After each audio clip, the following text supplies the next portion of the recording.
இன்றைக்கி மார்னிங் சென்னையில் செம்ம மழைங்க. என்னோடய டே இன்றைக்கி 5 o'clock ஸ்டார்ட் ஆகிடுச்சு. எந்திரிச்சிட்டேன், மழை வந்துகிட்டே இருந்தது ஒரு 5:30 சரி கொஞ்ச நேரம் பார்த்துட்டு அதுக்கப்புறமா என்னோடய ரொட்டீன் ஸ்டார்ட் பண்ணேன். பாதாம் பருப்பு ஊற வச்சுருந்தேன், அதை சாப்பிட்டேன்.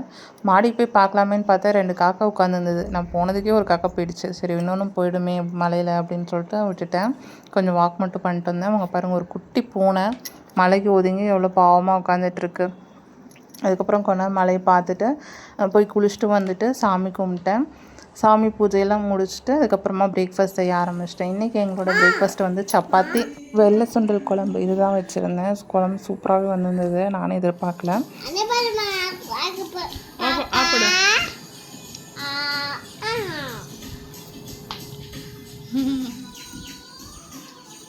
நானும் பாப்பாவும் பாட்டு கேட்டுக்கிட்டே அப்படி சாப்பிட்டுட்டு இருந்தோம். பாப்பா கிட்ட வந்து எப்படி இருக்குன்னு சொல்லி கேட்டிருந்தேன். அதுக்காக பார்த்தீங்களா ஒரு கிசை கொடுத்து ஹாப்பி